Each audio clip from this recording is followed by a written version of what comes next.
Hello दोस्तों, क्या हाल है। तारीख 24 फरवरी 2025, दिन सोमवार, हिंदी तिथि विजया एकादशी। आज के दिन भगवान विष्णु की पूजा अर्चना करनी चाहिए। और आइए बात करते हैं आज के मुख्य समाचार में देश भर की तमाम बड़ी खबरों पर नजर डालते हैं। देखिए, एक तो आज के दिन को सेंट्रल एक्साइज डे यानी केंद्रीय उत्पाद शुल्क दिवस के रूप में मनाते हैं। और चलिए आगे बढ़ते हैं खबरों में। सबसे पहली अच्छी खबर तो देश भर के किसान भाई लोगों के लिए आ रही है। देश के करोड़ों किसानों को आज खुशखबरी मिलने वाली है। पीएम किसान सम्मान निधि योजना की 19वीं किस्त जारी करेंगे देश के प्रधानमंत्री नरेंद्र मोदी। तकरीबन 10 करोड़ किसानों के खातों में आज 22,000 करोड़ रुपए की धनराशि ट्रांसफर की जाएगी। आपको पता होगा, पीएम किसान योजना के तहत पात्र किसानों को हर साल 6,000 रुपए दिए जाते हैं। ये रकम 3 किस्तों में मिलती है। हर 4 महीनों में 2,000 रुपए की किस्तों के रूप में किसानों के खातों में सरकार ये राशि ट्रांसफर करती है। तो आज बिहार के भागलपुर का दौरा करेंगे पीएम मोदी और यहीं से किसान भाई लोगों को ये 19वीं किस्त भी जारी करेंगे। इसके अलावा बीते दिन प्रधानमंत्री नरेंद्र मोदी मध्य प्रदेश के छतरपुर में बागेश्वर धाम पहुंचे और यहाँ कैंसर अस्पताल का भी शिलान्यास किया। और यहाँ प्रधानमंत्री नरेंद्र मोदी बोले कि कुछ नेता हमारे पर्व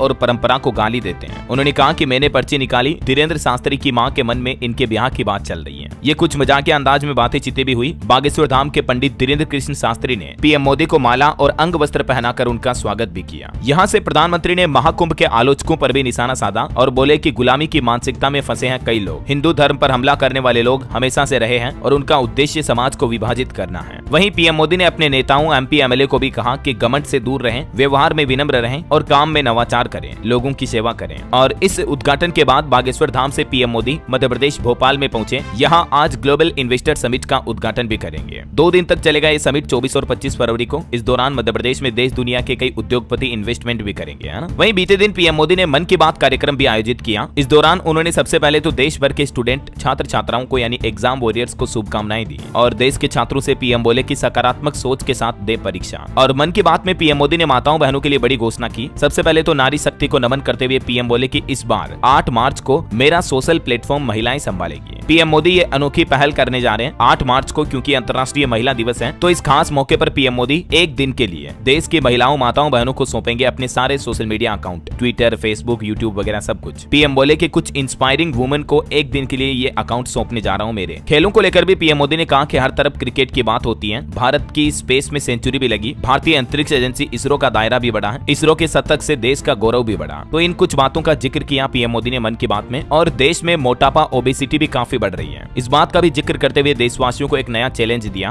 उन्होंने फिट और हेल्दी मिशन बनाने के लिए मोटापे की समस्या से निपटने पर जोर दिया और देशवासियों से कहा कि आप रोजाना योगा करें, एक्सरसाइज करें और अपने खान पान में छोटे मोटे बदलाव करके आप रोग मुक्त रह सकते हैं। क्योंकि आजकल के कई बाजार और घटिया तेल के खान पान के इस्तेमाल के चलते हृदय रोग, डायबिटीज, हाइपरटेंशन जैसी बीमारियां काफी ज्यादा बढ़ रही है। देखिए, वैज्ञानिकों की एक स्टडी के मुताबिक भी आज हर 8 में से 1 व्यक्ति ओबेसिटी यानी मोटापे की समस्या से परेशान है। और अधिक वजन या मोटापे की वजह से और कई बीमारियां जन्म लेती हैं। इसलिए आप अपने आप को फिट रखें। पीएम मोदी ने ये नया फिट इंडिया हेल्दी मिशन भी शुरू किया है। चलिए आगे बढ़ते हैं खबरों में। देखिए, आप किसान आंदोलन पर बड़ी खबर आ रही है। गांव-गांव जाकर किसानों को आमंत्रित कर रहे हैं किसानों के संगठन नेता। 25 फरवरी को पंजाब, चंडीगढ़ और पंचकुला में किसान भाई लोग प्रदर्शन भी करेंगे। हालांकि किसानों का दिल्ली कूच का प्लान भी था, लेकिन ये फैसला फिलहाल टल चुका है। किसान नेता पंदेर बोले कि दूसरे फोरम के साथ भी बात करनी है। आज अमृतसर में ऐलान करेंगे। वैसे अभी एक दिन पहले आपको पता होगा किसान भाई लोगों और केंद्र सरकार के बीच बातचीत हुई, लेकिन इस मीटिंग में कोई नतीजा नहीं निकल पाया। और अब केंद्र सरकार और किसान संगठनों के बीच अगले दौर की वार्तालाप यानी बातचीत जो है वो 19 मार्च को होगी। चलिए, खेल समाचार पर बड़ी अच्छी खबर है। इंडिया वर्सेस पाकिस्तान का क्रिकेट मैच हो सकता है आपने कल देखा हो। भारत ने पाकिस्तान को 6 विकेट से हराया और भारत की शानदार जीत हुई। विराट कोहली ने अपने वनडे करियर का 51वां शतक भी जड़ा और पाकिस्तान तो इस हार के बाद चैंपियंस ट्रॉफी से भी बाहर हो सकता है। इसके अलावा भी विराट कोहली ने कई सारे नए रिकॉर्ड बनाए हैं। कोहली ने बाउंड्री से सेंचुरी पूरी की। शाहीन की यार्कर पर रोहित बोल्ड हुए। अक्षर की डायरेक्ट हिट पर इमाम आउट हुए। इंडिया पाकिस्तान मैच के कई अनोखे मोमेंट्स भी देखने को मिले। मैंने कल रात को ही देर रात DLS न्यूज चैनल पर भारत की जीत के बाद ये क्रिकेट मैच के टॉप 10 हाइलाइट्स का वीडियो बनाया था। अगर आप खेल जगत में इंटरेस्ट रखते हैं तो जरूर देख लीजिएगा। और कोहली ने अपना 51वां वनडे शतक लगाने के साथ ही एक नया रिकॉर्ड ये भी बनाया। सबसे तेजी से 14,000 रन पूरे करने वाले पहले खिलाड़ी बन चुके हैं विराट कोहली। सचिन को भी पीछे छोड़ा। वनडे में भी सर्वाधिक रन बनाने वाले बल्लेबाज बन चुके हैं विराट। और वहीं कुलदीप यादव ने लगातार 2 बॉलों पर 2 विकेट भी लिए। तो मैंने कांग्रेट्स विराट कोहली, पूरी भारतीय क्रिकेट टीम को कल की अपनी शानदार परफॉर्मेंस और मेहनत के लिए। चलिए आगे बढ़ते हैं खबरों में। देखिए, बड़ी खबर, 7 परियोजनाओं के लिए मिले 75 करोड़ डॉलर। वित्त मंत्रालय ने कहा कि कोई प्रोजेक्ट चुनाव से जुड़ा नहीं है। आजकल आपको पता होगा दोस्तों, भारतीय चुनाव में अमेरिकी फंडिंग के मुद्दे को लेकर डोनाल्ड ट्रंप काफी उल्टे सीधे बयान दे चुके हैं। तो इस पर वित्त मंत्रालय की तरफ से ये रिपोर्ट पेश की गई। वित्त मंत्रालय का कहना कि इन फंड का इस्तेमाल देश के अलग अलग कार्यों के लिए किया गया, न कि चुनावी फंडिंग के लिए। वहीं देखिए, बड़ी खबर, अमेरिका से एक और विमान आया भारत। इस बार दिल्ली में लैंड हुए 12 भारतीय। जो कि अवैध तरीके से अमेरिका में रह रहे थे। इससे पहले भी आपको पता होगा 116 और 112 भारतीयों को अमेरिका भारत भेज चुका है। और वहीं देखिए बड़ी खबर दोस्तों, पाकिस्तान की धरती पर भोलेनाथ का जयघोष होने जा रहा। 198 शिव भक्तों का जत्था आज रवाना होगा। पाकिस्तानी लोग भी महादेव की पूजा करेंगे। आज 24 फरवरी को तकरीबन 198 शिव भक्त पाकिस्तान की धरती स्थित श्री कटास राजधाम की धरती पर पूरी धार्मिक परंपरा के अनुसार रवाना होंगे, जहां पाकिस्तानी हिंदू नागरिक भी भोलेनाथ की महाशिवरात्रि पर पूजा अर्चना करेंगे। पाकिस्तान में ये हिंदुओं का काफी प्राचीन और ऐतिहासिक तीर्थ स्थल है। चलिए अगली बड़ी खबर देखिए, दिल्ली में विधानसभा का पहला सत्र आज से शुरू होने जा रहा नई सरकार बनने के बाद, और कल पेश होगी केक की रिपोर्ट भी। पहली बार आज दिल्ली विधानसभा में एलजीबी संबोधन देंगे। उसके बाद कल 25 फरवरी को 14 केक रिपोर्ट एक साथ पेश की जाएगी दिल्ली विधानसभा में, और उपराज्यपाल के अभिभाषण के बाद नए विधायकों का शपथ ग्रहण भी होगा। और खबर है दिल्ली विधानसभा में पूर्व मुख्यमंत्री आतिशी जो है वो विपक्ष के नेता होंगे। आम आदमी पार्टी विधायक दल ने इनको विपक्षी नेता के रूप में चुना है। और दोस्तों दिल्ली में नई सरकार आने से एक कमाल की प्लानिंग देखिए, अब यमुना में भी सैर कर सकेंगे दिल्ली वासी। दरअसल एक अधिकारी ने बताया कि वाटर टैक्सी सर्विस शुरू होने जा रही जल्दी यमुना में। हालांकि इससे पहले दिल्ली से लेकर नोएडा तक वाटर सर्वे किया जाएगा, उसके यातायात का अध्ययन होगा। उसके बाद शुरुआत में 20 से 25 यात्रियों वाली वाटर बोट चलाने की योजना है दिल्ली सरकार की यमुना में, तो इससे जल परिवहन और पर्यटन को भी बढ़ावा मिलेगा, है ना। वहीं खबर है सरकार बदलते ही दिल्ली में स्वास्थ्य सेवाओं को भी मजबूत करने की नई पहल शुरू की है। दिल्ली के इस अस्पताल में बहाल होंगे सैकड़ों डॉक्टर। अब दिल्ली में नई बीजेपी सरकार आने के बाद डॉक्टरों की नियुक्ति की जाएगी। अस्पतालों में डॉक्टरों की कमी को दूर किया जाएगा। केंद्रीय स्वास्थ्य मंत्रालय के सफदरजंग अस्पताल प्रशासन ने ये डॉक्टरों के लिए नियुक्ति प्रक्रिया भी शुरू कर दी है। और एक बड़ी खबर देखिए, दिल्ली में मुख्यमंत्री के बाद अब लोक निर्माण मंत्री ने भी अपनाया कड़ा रुख। अब चमकेंगी दिल्ली की सड़कें। अफसरों को खास निर्देश भी दिए गए हैं। दिल्ली सरकार में लोक निर्माण मंत्री प्रवेश साहिब सिंह ने नई पहल शुरू करते हुए सभी अधिकारियों को सख्त निर्देश दिया और कहा कि सड़कों का रखरखाव और उनके साथ ही साफ सफाई सुनिश्चित की जाए। और जितनी भी टूटी फूटी सड़कें हैं राजधानी में, उन सड़कों को गड्ढा मुक्त बनाने के लिए भी नया अभियान शुरू किया जाएगा ना। और वैसे दिल्ली एनसीआर वाले लोगों के लिए एक और खुशखबरी है, देश का पहला एलिवेटेड द्वारका एक्सप्रेस वे भी बनकर तैयार हो चुका है। अब सुरंग से सीधे आप IGI एयरपोर्ट भी पहुंच पाएंगे। चलिए अगली बड़ी खबर देखिए, भाषा के नाम पर एक बार फिर से हमारे देश में विवाद बढ़ता जा रहा है। तमिलनाडु में रेलवे स्टेशन का हिंदी में लिखा हुआ नाम मिटा दिया गया। और इस बीच तमिलनाडु के मुख्यमंत्री M.K. स्टालिन भी बोले कि केंद्र सरकार अगर हमें 10,000 करोड़ रुपए दे तब भी न्यू एजुकेशन पॉलिसी लागू नहीं करेंगे। केंद्र सरकार और तमिलनाडु सरकार के बीच ट्राई लैंग्वेज यानी 3 भाषाएं जिनमें तमिल, हिंदी और अंग्रेजी को लेकर वोर अभी भी जारी है। इसी बीच बीते दिन कोयम्बटूर में पोलाची रेलवे स्टेशन पर हिंदी में लिखे नाम को कार्यकर्ताओं ने काले रंग से मिटा दिया। ये DMK पार्टी के कार्यकर्ता थे। इससे पहले मुख्यमंत्री M.K. स्टालिन ने केंद्र सरकार की आलोचना भी की थी। और वहीं दोस्तों 2 और राज्यों में विवाद बढ़ रहा, महाराष्ट्र और कर्नाटक के बीच भी। इस बढ़ते विवाद के चलते दोनों राज्यों के बीच बस सेवा भी निलंबित हुई। महाराष्ट्र पुणे में तो उद्धव के कार्यकर्ताओं ने गाड़ियों पर भी कालिक बो दी। पुणे में एक कर्नाटक की बस पर लिखा जय महाराष्ट्र। कंडक्टर और ड्राइवर से मारपीट विवाद के चलते महाराष्ट्र कर्नाटक के बीच ये बस सर्विस बंद हुई। चलिए अगली बड़ी खबर देखिए दोस्तों, देश भर में वकीलों के विरोध के बाद अब आखिरकार केंद्र सरकार एडवोकेट बिल में बदलाव करने के लिए तैयार हुई। देश के कानून मंत्री बोले कि हर मुद्दे की जांच करेंगे। आपको पता होगा BCI bar council of India समेत देश के अधिकतर राज्यों के वकील सरकार द्वारा लाए जा रहे इस नए अमेंडमेंट एक्ट के विरोध में थे। तो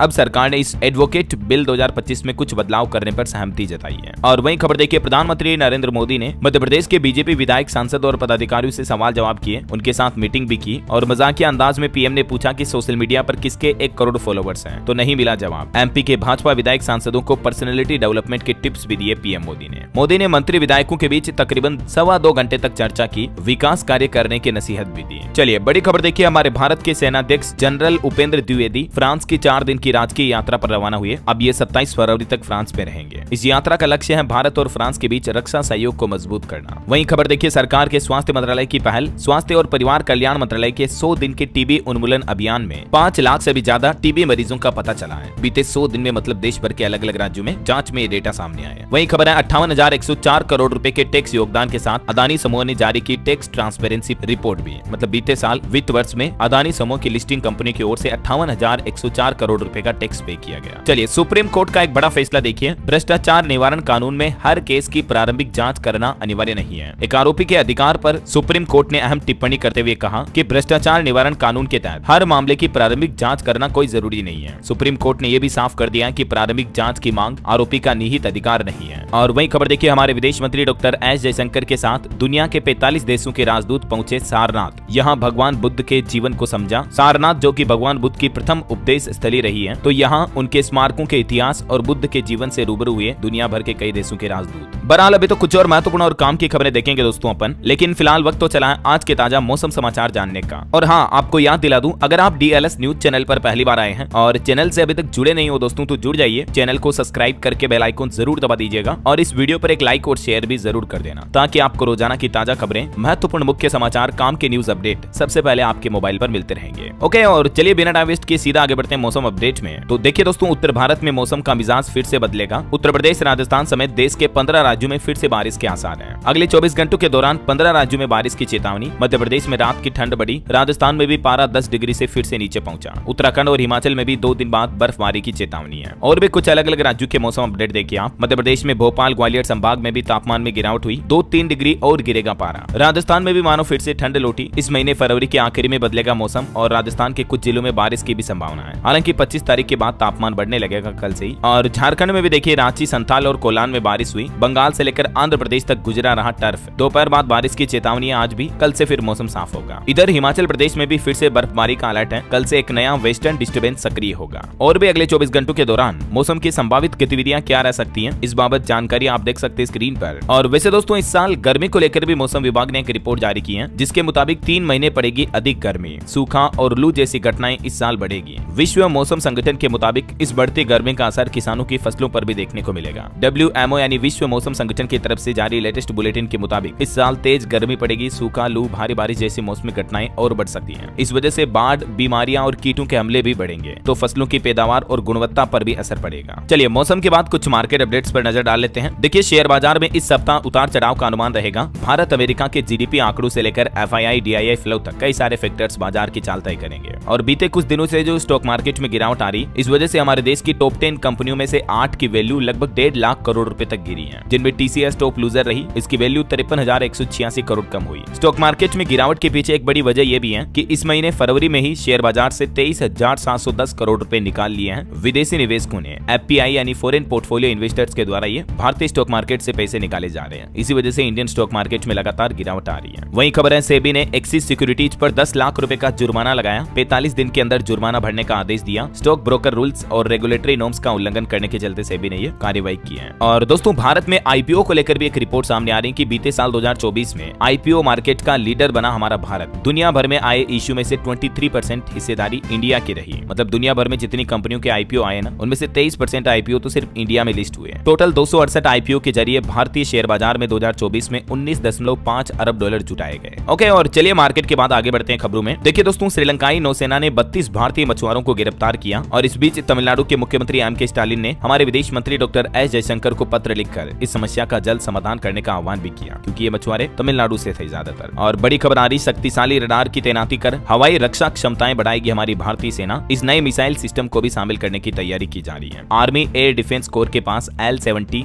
ZU-23 मिमी, सिल्का और तांगुस्का जैसी नई मिसाइल प्रणालियां जोड़ी जाएगी, जिससे हमारी इंडियन एयरफोर्स की ताकत और बढ़ेगी, है ना। और एक रिपोर्ट सामने आ रही दोस्तों कि हर साल दुनिया में 7.5 लाख से भी ज्यादा लोग खुद की जान ले लेते हैं। हालांकि भारत में इस तरह के मामलों में 31% तक की गिरावट आई है, जो कि एक अच्छी बात है। वहीं खबर देखिए, हरियाणा बजट पर खबर आ रही, मुख्यमंत्री नायब सिंह सैनी ने बुलाई मंत्रियों और विधायकों की बैठक, सुझाव लिए जाएंगे। बजट 70% बनकर तैयार हो चुका है। जल्द ही हरियाणा सरकार अपना नया बजट पेश करेगी। बताया जा रहा है कि 11 मार्च को यह पेश किया जा सकता है। 7 मार्च से ही बजट सत्र शुरू होगा, है ना। और एक बड़ी दुख भरी खबर देखिए दोस्तों, 30 फीट गहराई में फंसे बच्चे तक पहुंचाई जा रही ऑक्सीजन। NDRF की टीम भी पहुंची। राजस्थान के झालावाड़ में 5 साल का एक बच्चा 150 फीट गहरे ट्यूबवेल में गिर गया। तो कल से इसका रेस्क्यू ऑपरेशन चल रहा। आए दिन ऐसी घटनाएं देखने को मिलती है। मैं आपको कहता रहता हूँ, आपके आसपास कहीं बोरवेल खुला नजर आए तो प्लीज उसे ढक दें। अभी बच्चे का रेस्क्यू चल रहा, तो हम ईश्वर से प्रार्थना करते हैं कि जल्दी ये बच्चा स्वस्थ बाहर आ जाए, है ना। वहीं बॉलीवुड से खबर देखिए आप, बीते दिन दूसरे रविवार को बॉक्स ऑफिस पर गूंजी छावा फिल्म 300 करोड़ के क्लब में शामिल हुई। इसका टोटल कलेक्शन। और केंद्र सरकार के नाम पर एक मीडिया में खबर चल रही है कि सरकार ने ऐलान कर दिया 75 साल से ऊपर के बुजुर्गों पर टैक्स नहीं लगेगा। लेकिन आपको बता दूं, सोशल मीडिया पर जो ये मैसेज वायरल किया जा रहा, जिसमें ये दावा किया जा रहा, ये बिल्कुल फर्जी मैसेज है। सरकार की तरफ से कोई भी ऐसा फैसला नहीं लिया गया है। ये देख सकते हैं आप, PIB फैक्ट चेक की तरफ से ट्वीट करके इस संबंध में जानकारी भी दी गई। इट्स फेक मैसेज, इसको कहीं फॉरवर्ड ना करें, है ना। चलिए बैंकिंग न्यूज से खबर देखिए। अब एक और सरकारी बैंक ने होम लोन और कार लोन की ब्याज दरों में कटौती की है। दरअसल हाल ही में आपको बताओगा, RBI ने जो रेपो रेट घटाई, उसके बाद से कई सारे बैंकों ने अपने लोन के रेटों में कटौती की है। मैंने आपको बताया भी था, SBI, PNB समेत। तो देखिए, अब एक और सरकारी लेंडर बैंक ऑफ महाराष्ट्र की तरफ से भी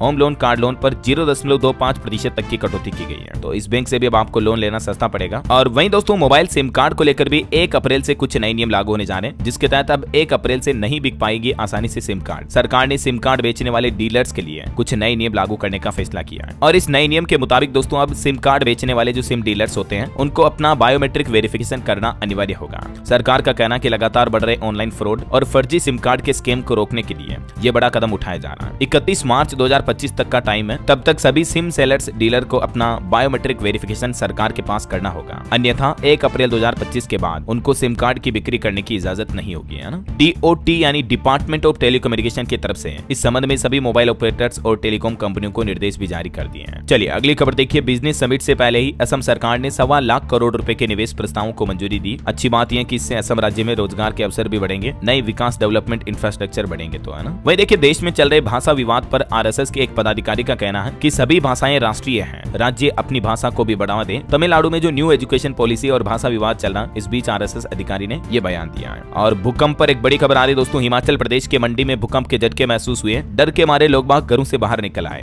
हालांकि गनीमत रही कि किसी तरह का जान माल का नुकसान नहीं हुआ। 3.7 की तीव्रता का ये भूकंप आया था। हिमाचल के अलावा जम्मू कश्मीर के कुपवाड़ा में भी ये भूकंप के झटके आए। यहाँ भी तीव्रता 3.8 रही, लेकिन यहाँ भी किसी तरह की जनहानि या मालहानि नहीं हुई है। चलिए अगली बड़ी अच्छी खुशखबरी देखिए हरियाणा वासियों के लिए। महिलाओं को 2100 रुपए हर महीने मिलेंगे और बेघर लोगों को मकान दिए जाएंगे। हरियाणा के मुख्यमंत्री नायब सिंह सैनी की तरफ से बड़े ऐलान किए गए हैं। उन्होंने कहा कि प्रदेश की महिलाओं के लिए जल्द ही नई योजना शुरू की जाएगी, जिसके तहत हर महीने 2100 रुपए दिए जाएंगे और बेघर लोगों को सरकार मकान बनाकर देगी। सीएम सैनी ने यह भी कहा कि हमारी सरकार प्रदेश के किडनी मरीजों के लिए भी सरकारी अस्पतालों में फ्री डायलिसिस की सुविधा शुरू कर चुकी है। तो जल्द ही इन सभी योजनाओं को भी शुरू किया जाएगा हरियाणा में। देख सकते हैं आप ज्यादा जानकारी। चलिए अगला अपडेट देखिए। वैज्ञानिकों से भी आगे निकला AI यानी आर्टिफिशियल इंटेलिजेंस। 48 घंटों में कर दिया सालों से लटका एक काम। दरअसल माइक्रोबायोलॉजिस्ट इस जटिल मुद्दे को करीब 1 दशक से भी ज्यादा समय से सुलझाने की कोशिश में लगे थे। मेडिकल साइंस से जुड़ी एक बड़ी प्रॉब्लम थी। इंपीरियल कॉलेज लंदन के प्रोफेसर जोस पेनाडेस और उनकी टीम ने कई साल तक इस बात की जांच की, फिर भी सॉल्यूशन नहीं हो पाया। तो पेनाडेस ने इस मुद्दे को सुलझाने के लिए गूगल के AI टूल को साइंटिस्ट को देने का फैसला किया और AI ने मात्र 48 घंटों में ही वो निष्कर्ष निकाल दिया जिसको वैज्ञानिक सालों से ढूंढ रहे थे। देखिए दोस्तों, AI कितना आगे बढ़ता जा रहा है। कई सारे क्षेत्रों में तो इंसानी दिमाग से भी आगे निकल चुका है आर्टिफिशियल इंटेलिजेंस, है ना। चलिए अगली बड़ी खबर देखिए। बिजली निजीकरण के विरोध में अब राष्ट्रव्यापी हड़ताल का ऐलान कर दिया है उत्तर प्रदेश के बिजली कर्मचारियों ने। इस दिन देश भर में प्रदर्शन होंगे। दरअसल national coordination committee of electricity employees and engineers ने आने वाली 26 जून को राष्ट्रव्यापी हड़ताल का ऐलान किया है। मई जून महीने में कई सारे विरोध होंगे, रैलियां निकाली जाएगी उत्तर प्रदेश में बिजली के प्राइवेटाइजेशन के खिलाफ। चलिए खबर है दोस्तों, उबर ऑटो ने बदला पेमेंट का तरीका। अब सिर्फ कैश में देना होगा भुगतान, ऑनलाइन मोड बंद कर दिया है। हालांकि UPI की फैसिलिटी अवेलेबल रहेगी, लेकिन अदर ऑनलाइन तरीके नहीं एक्सेप्ट किए जाएंगे। चलिए अगली बड़ी खबर देखिए। शौचालय बोलकर सीमा पर बंकर बना रहा पाकिस्तान। अब हमारे देश के BSF के जवानों ने विरोध किया और कहा कि तबाह कर देंगे। बात कुछ यूं है कि राजस्थान के बाड़मेर में पाकिस्तान से लगी अंतर्राष्ट्रीय सीमा पर एक इमारत विवाद नया विषय बन गया है। सीमा से 150 गज के अंदर किया गया ये निर्माण देखने में बंकर जैसा लग रहा था, लेकिन दावा किया जा रहा कि ये शौचालय था। हालांकि BSF ने इस अवैध निर्माण को पकड़ लिया है। जांच में पाया गया कि ये कोई बंकर या निगरानी चौकी नहीं थी। चलिए अगली बड़ी खबर देखिए। गैस, कोलेस्ट्रॉल और डायबिटीज की 84 दवाइयां टेस्टिंग में फेल हुई। अब केंद्र सरकार की तरफ से अलर्ट भी जारी किया गया। हाल ही में CDSCO ने टेस्टिंग के लिए कुछ दिशा निर्देश भी जारी किए हैं, नए नियम जारी किए हैं ड्रग कंपनियों के लिए, जिसमें कहा गया है कि सभी ड्रग इंस्पेक्टर को 1 महीने में कम से कम 10 नमूने एकत्र करने चाहिए। देश भर में औषधि नियंत्रण अधिकारियों द्वारा दवाओं की टेस्टिंग की गई, जिसकी रिपोर्ट में चौंकाने वाले खुलासे सामने आए हैं। लगभग अलग अलग बीमारियों की 84 तरह की दवाओं की गुणवत्ता मानक स्तर पर नहीं पाई गई। दिसंबर 2024 में भी इस तरह के नमूने फेल पाए गए थे। तो दोस्तों, कभी भी दवाई खरीदें तो ट्रस्टेड मेडिकल स्टोर से ही खरीदें, है ना। और चलिए दोस्तों, कुछ महाकुंभ से जुड़े अपडेट देख लेते हैं। देखिए, कल संडे पर वीकेंड पर भी महाकुंभ में श्रद्धालुओं का जनसैलाब उमड़ा। 25 किलोमीटर तक लंबा जाम लग गया। गाड़ियां सड़कों पर रेंगती नजर आई। बीते दिन महाकुंभ में 1 करोड़ 18 लाख से भी ज्यादा श्रद्धालुओं ने डुबकी लगाई, पवित्र स्नान किया। क्योंकि अभी महाकुंभ खत्म होने में बस 3-4 दिन ही बचे हैं। यही वजह है कि महाकुंभ में दिनों दिन भीड़ और बढ़ती जा रही है, जैसे जैसे महाकुंभ के समापन की तारीख नजदीक आ रही है। और एक बड़ा फैसला ये लिया गया, महाकुंभ में शिवरात्रि पर प्रयागराज में जुलूस नहीं निकलेगा। बाइकर्स ने 2 किलोमीटर के 500 रुपए लिए 200 गाड़ी सीज की। भीड़ कम होने से अब जाम नहीं है। महाकुंभ का आखिरी सप्ताह कुछ यूं रहा। स्पेशल ट्रेनों की भरमार देखी गई। दिल्ली से प्रयागराज के लिए भी हर घंटे स्पेशल ट्रेन सेवा अवेलेबल रही। वहीं एक चौंकाने वाली रिपोर्ट तो ये सामने आ रही कि महाकुंभ में गए हर 10 में से 9 लोग ठगे गए। मतलब 90% लोगों ने कहीं न कहीं ज्यादा पैसे दिए, ज्यादा पे किया सर्विसेज के लिए, प्रोडक्ट के लिए। जैसे फ्लाइट के लिए 300% तक महंगी टिकट मिली। इसी तरह से होटलों के दाम बढ़े हुए हैं, रेस्टोरेंट पर खाने की रेटें बढ़ी हुई है। यहाँ तक कि नाव में सफर और ऑटो रिक्शा तक का किराया भी 4-4 गुना तक हो रहा है। और एक रिपोर्ट आ रही है कि दुनिया भर के तकरीबन आधे से भी ज्यादा सनातनी महाकुंभ में डुबकी लगा चुके हैं। मुख्यमंत्री योगी आदित्यनाथ बोले कि सनातन धर्म से जुड़े किसी भी आयोजन को प्रण प्राण से जुटकर सफल बनाएंगे। महाकुंभ में बढ़ती भीड़ के बीच अब काशी विश्वनाथ मंदिर में भी एक नई एडवाइजरी जारी हुई। 15 घंटे लाइन में खड़े होने पर दर्शन मिल रहे हैं। विश्वनाथ मंदिर में भी भीड़ उमड़ी तो उसके बाद अब विश्वनाथ धाम में 25 से 27 फरवरी तक प्रोटोकॉल पर रोक रहेगी। महाशिवरात्रि पर लगातार 32 घंटे तक दर्शन देंगे बाबा विश्वनाथ। नागा सन्यासियों ने मंदिर की व्यवस्था भी देखी। चलिए महाकुंभ के बाद आगे बढ़ते हैं खबरों में। देखिए तेलंगाना में जो टनल हादसा हुआ उस पर एक रिपोर्ट आ रही दोस्तों की अंदर 11 किलोमीटर तक पानी भरा हुआ है। अधिकारी बोले कि 8 मजदूरों के बाहर आने की उम्मीद बहुत कम है। पानी कीचड़ निकालने के लिए हैवी पंप भी लगाए गए हैं। लगातार एनडीआरएफ एसडीआरएफ का रेस्क्यू ऑपरेशन चल रहा है। वहीं पॉलिटिक्स से बड़ी खबर देखिए, कांग्रेस के खिलाफ शशि थरूर के बगावती तेवर देखने को मिले। उन्होंने कहा कि मैं पार्टी के तो साथ हूं लेकिन उन्हें जरूरत नहीं है तो मेरे पास भी अन्य विकल्प है। यानी इनडायरेक्टली उनका कहना है कि मैं दूसरी राजनीतिक पार्टी में भी जा सकता हूं। वहीं कलकत्ता ट्रेनी डॉक्टर मामले पर खबर आ रही, डॉक्टर का डेथ सर्टिफिकेट जारी नहीं हुआ। पीड़िता का परिवार बोला कि कोलकाता नगर निगम और अस्पताल लापरवाही दिखा रहे हैं। चलिए अगला अपडेट आ रहा, असम राइफल्स ने जीती घुड़सवारी चैंपियनशिप 2025 की प्रतियोगिता। पंजाब के जालंधर में 8 दिन तक चला ये टूर्नामेंट। पंजाब पुलिस हारी, 15 टीमों ने हिस्सा लिया था। वहीं खबर है पंजाब में 1996 की योजना अब तक लागू नहीं हुई। एक सरकारी योजना को लेकर सुप्रीम कोर्ट ने पंजाब सरकार को फटकार लगाई और कहा कि लोगों को बार बार झूठे आश्वासन दिए जा रहे हैं। 5 मार्च को इस मामले पर अब अगली सुनवाई होगी। वहीं खबर है पंजाबी अभिनेत्री सोनिया मान भी राजनीति में एंटर हुई, आम आदमी पार्टी में शामिल हुई। अरविंद केजरीवाल ने उनको सिरोपा पहनाया। इनके पिता भी किसान नेता रह चुके हैं। और इधर देखिए हमारे उपराष्ट्रपति जगदीप धनखड़ का कहना है कि न्यायपालिका को संविधान में बदलाव करने का अधिकार नहीं है। राष्ट्रवाद ही सबसे बड़ा धर्म है, इसमें राजनीति नहीं होनी चाहिए। चलिए अगली बड़ी खबर आ रही है, इटली की प्राइम मिनिस्टर यानी प्रधानमंत्री मेलोनी ने दुनिया के लेफ्ट लीडर्स को पाखंडी बताया। वो बोले कि दुनिया के ये नेता मोदी, ट्रंप और मुझ पर कीचड़ उछालते हैं लेकिन जनता फिर भी हमें ही चुनती है। और दोस्तों रूस यूक्रेन युद्ध पर फिर से बड़ी खबर आ रही है। रूस ने यूक्रेन पर 267 ड्रोन से और हमला किया। जंग के 3 साल पूरे होने पर कीव समेत 13 शहरों पर अटैक कर चुका है रशिया। यूक्रेन का जवाबी हमला नाकाम रहा। ये कुछ फोटोज और तस्वीरें देखिए आप। रूस यूक्रेन जंग को 3 साल हो चुके हैं। इस जंग में कितनी तबाही और बर्बादी हुई इस बात का अंदाजा आप इसी से लगा सकते हैं कि 1 करोड़ यूक्रेनी लोग बेघर हो गए। 20 लाख बच्चे मदद के लिए तरस रहे हैं। दोनों देशों की तरफ 2 लाख से भी ज्यादा मौतें हुई हैं। ये नतीजा होता है किन्हीं भी जब 2 देशों के बीच युद्ध होता है, जंग होती है तो सरकार के नेता तो महलों में बैठे रहते हैं लेकिन ग्राउंड लेवल पर सेना और देश के आम नागरिक खामियाजा भुगतते हैं। वहीं इजराइल हमास जंग पर भी खबर आ रही। इजराइल ने हिजबुल्लाह चीफ के ताबूत के ऊपर जेट्स उड़ाए। कहा कि दुनिया बेहतर हुई, नसरुल्लाह को ईरान में दोबारा दफनाया गया। इधर अमेरिकी राष्ट्रपति डोनाल्ड ट्रंप भी बोले कि हम यूक्रेन से अपना पैसा वापस लेंगे। रूस के खिलाफ जंग में जितनी मदद की उसके बदले दुर्लभ खनिज और तेल मिले हैं। चलिए अगला अपडेट देखिए, कॉमेडियन समय रैना और रणवीर इलाहाबादिया के सपोर्ट में उतरे साइरस ब्रोचा। उन्होंने कहा कि उन्हें क्रिमिनल की तरह ट्रीट नहीं करना चाहिए। कृति खरबंदा विवाद पर बोलने से भी उन्होंने इनकार किया। वहीं खबर है Bigg Boss 17 winner Munawar Faruqui के खिलाफ भी शिकायत दर्ज हुई। धार्मिक भावनाओं को आहत करने और अश्लीलता फैलाने के आरोप लगे उन पर भी। और ऑटो इंडस्ट्री से खबर देखिए, रॉयल इनफील्ड ने अपनी पहली इलेक्ट्रिक बाइक भारत में पेश की। फ्लाइंग फ्ली C6 नाम से ये बाइक पेश की है जो कि सिंगल चार्ज में 200 किलोमीटर तक चलेगी। ABS क्रूज कंट्रोल जैसे कई आधुनिक फीचर भी मिलेंगे। अनुमानित कीमत इसकी 4.5 लाख रुपए तक हो सकती है। चलिए बिहार से जुड़ी बड़ी खबर देखिए दोस्तों, बिहार के आधा दर्जन जिलों में बनेंगे नए बाईपास। बिहार पटना से कोइलावर तक सड़कों को लेकर एक नया अपडेट आया है। कई सारे जिलों में बिहार की नीतीश सरकार अब सड़कों के डेवलपमेंट करेगी और नए NH हाईवे वगैरह बनाए जाएंगे, देख सकते हैं। वहीं बिहार की राजधानी पटना वासियों को भी अगस्त महीने में मिलेगी एक और बड़ी खुशखबरी। स्वास्थ्य विभाग की तरफ से नया अपडेट जारी किया गया जिसके मुताबिक पटना के LNJP अस्पताल में 400 बिस्तरों वाला नया अस्पताल अगस्त तक बनकर तैयार हो जाएगा। और इस अस्पताल में आपको एक ही छत के नीचे कई सारी सुविधाएं मिलेगी। हड्डी, ultrasound, CT scan, MRI, digital x ray समेत सारी स्वास्थ्य सेवाएं अवेलेबल हो पाएगी, है ना। चलिए खबर देखिए, झारखंड की हेमंत सोरेन सरकार ने मनरेगा मजदूरों को बड़ी खुशखबरी दी है। अब उन्हें पहले से 1.5 गुना अधिक भुगतान मिलेगा। दरअसल झारखंड राज्य में मनरेगा की मजदूरी बढ़ाने की घोषणा की गई है सरकार द्वारा। एक तो नए मानकों के तहत अब 73 CFT की बजाय 50 CFT मिट्टी खुदाई पर ही मजदूरी का भुगतान किया जाएगा। तो इस बदलाव से मजदूरों को कम मेहनत पर भी अच्छी तनख्वाह, अच्छी मजदूरी मिल पाएगी। पहले के मुकाबले तकरीबन 1.5 गुना ज्यादा, है ना। चलिए दोस्तों कुछ और स्टेट न्यूज अपडेट भी देख लेते हैं साथ के साथ फटाफट से। देखिए राजस्थान में किसान संघ की अखिल भारतीय कार्यकारिणी घोषित हुई। राजस्थान की मंजू दीक्षित को महिला प्रमुख की जिम्मेदारी मिली। और मध्य प्रदेश में ग्लोबल इन्वेस्टर समिट आज से शुरू होने जाना। तकरीबन 1150 वाहनों से जाएंगे मेहमान। पार्किंग में सुबह 6:30 बजे तक पहुंचेंगे। मध्य प्रदेश के भोपाल में 24-25 तारीख 2 दिन ये इन्वेस्टर समिट चलेगा ना। और छत्तीसगढ़ के बजट पर बड़ी खबर आ रही। विधानसभा सत्र शुरू हुआ, 3 मार्च को बजट पेश किया जाएगा। और इस साल छत्तीसगढ़ का बजट लगभग 1.5 लाख करोड़ रुपए का होगा। बजट सत्र से पहले छत्तीसगढ़ में कैबिनेट की मीटिंग भी हुई। प्रदेश के किसानों को धान के अंतर की राशि देने के लिए 3300 करोड़ रुपए का बजट भी जारी किया छत्तीसगढ़ की विष्णुदेव साय सरकार ने।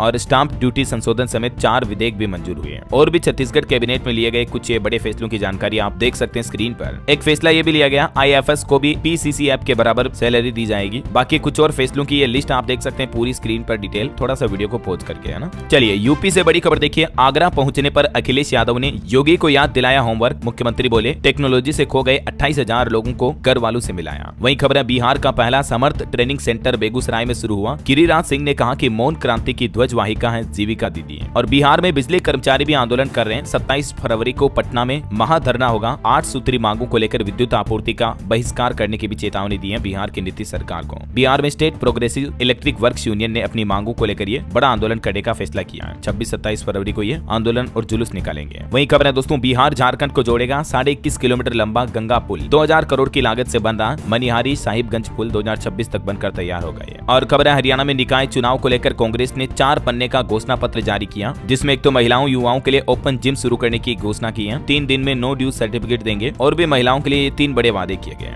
इसी तरह से स्वच्छता को लेकर भी 4 बड़े वादे हुए और मूलभूत सुविधाओं में 6 बड़े वादे जोड़े हैं कांग्रेस ने। चलिए खबर है हरियाणा के झज्जर में आज आएंगे मुख्यमंत्री नायब सिंह सैनी। किसान सम्मान समारोह में करेंगे शिरकत। नेहरू कॉलेज में होगा राज्य स्तरीय कार्यक्रम। वहीं देखिए हरियाणा के प्राइमरी स्कूलों में भी भर्ती होंगे संस्कार टीचर। 12वीं पास कर सकेंगे आवेदन। रोज 2 घंटे पढ़ाने के लिए टीचरों को 9,240 रुपए तनख्वाह दी जाएगी। ये मतलब जैसे संविदा कर्मी गेस्ट टीचर होते हैं ना, वैसे ही ये संस्कार टीचर नाम से नई भर्ती करने जा रही है हरियाणा सरकार। नई शिक्षा नीति के तहत ये बड़ा कदम उठाने जा रही है। तो अच्छी बात यह है कि इससे 12वीं पास युवाओं को शिक्षा बांटने का मौका भी मिलेगा, रोजगार भी मिल पाएगा। मात्र 2 घंटे रोजाना पढ़ाने के भी लगभग 9,1500 रुपए तनख्वाह दी जाएगी, है ना। चलिए अगली खबर आ रही है, पंजाब मालवा के किसानों को मक्के पर मिलेगी MSP की गारंटी। विधायक राणा बोले कि 2 साल तक खरीदेंगे मक्का। धान का रकबा घटाने का भी प्रयास किया जा रहा है। वहीं देखिए दोस्तों, हरियाणा के मुख्यमंत्री नायब सैनी की सुरक्षा में 2 बार चूक देखी गई। फरीदाबाद में कल पहले तो उन पर मोबाइल फेंका, फिर आम आदमी पार्टी नेता ने सुरक्षा घेरा तोड़ा। गाड़ी के तकरीबन 20 फीट करीब पहुंच गया था। कहीं न कहीं नए मुख्यमंत्री नायब सिंह सैनी भी अब पूर्व CM खट्टर की राह पर नजर आ रहे हैं। बजट सेशन से पहले मंत्रियों विधायकों की मीटिंग बुलाई। 80% काम पूरा हो चुका है। 7 मार्च से बजट सेशन शुरू होगा, है ना। चलिए अगली बड़ी खबर देखिए, हिमाचल प्रदेश में यूनिफाइड पेंशन स्कीम UPS का विरोध करने लगे अब कर्मचारी महासंघ ने खारिज की UPS योजना को और कहा कि हिमाचल सरकार इसे लागू ना करे। ओके, और एजुकेशन पर कुछ अपडेट देखिए दोस्तों। बिहार के युवाओं को मिल गई एक और खुशखबरी। नौकरी को लेकर नया नोटिफिकेशन जारी हुआ है। दरअसल बिहार में नगर विकास विभाग द्वारा 663 पदों पर जल्द ही बहाली यानी भर्ती शुरू करने की घोषणा की है। तो युवाओं के लिए भी खास मौका होगा। इसके अलावा सरकारी नौकरी पर एक और अपडेट आ रहा। नॉर्दर्न कोल्ड फील्ड्स में अप्रेंटिसशिप की भर्ती का नोटिफिकेशन जारी हुआ। 1765 वैकेंसी इसमें टोटल, और इसमें फॉर्म भरने के लिए इस ऑनलाइन पोर्टल पर जा सकते हैं उम्मीदवार। वहीं यूपी बोर्ड एग्जाम की शुरुआत भी आज से शुरू होने जा रही है। हिंदी के पेपर के साथ परीक्षाएं शुरू होगी। 17 जिले अति संवेदनशील हैं, जहां एक्स्ट्रा निगरानी रखी जाएगी। ओके, और अंत में दोस्तों आज के राशिफल पर नजर डालते हैं। देखिए कर्क राशि वालों का रुका हुआ इनकम सोर्स शुरू हो सकता है। वृश्चिक राशि वालों की नौकरी में तरक्की के भी योग बनेंगे। और भी कुछ अलग अलग राशियों का राशिफल आप देख सकते हैं स्क्रीन पर। और हाँ दोस्तों, आप मुझे कमेंट करके बताइए कि चलिए आज मैं आपको खेल जगत से जुड़ा एक माइंड क्विज क्वेश्चन पूछता हूँ। कमेंट करके बताइए कि चैंपियंस ट्रॉफी मैच में भारत पाकिस्तान से अब तक कुल कितनी बार जीत चुका है। कमेंट करके लिखना है। सही जवाब देने वाले लोगों को रेंडमली सेलेक्ट होने पर DLS न्यूज टीम की तरफ से एक शानदार सरप्राइज गिफ्ट जीतने का मौका मिलेगा। और इसके साथ ही अगर आपको वीडियो अच्छा लगा तो इसे लाइक करना, शेयर भी करना। DLS न्यूज चैनल को सब्सक्राइब करके बेल आइकन जरूर दबा देना। रोजाना ऐसी इन्फॉर्मेटिव जानकारियां, महत्वपूर्ण मुख्य समाचार, काम की न्यूज अपडेट देखते रहने के लिए। ओके, ख्याल रखिएगा अपने आप का, अपने परिवार का। मिलेंगे अगले नेक्स्ट अपडेट में। तब तक के लिए जय हिंद, जय भारत, वंदे मातरम।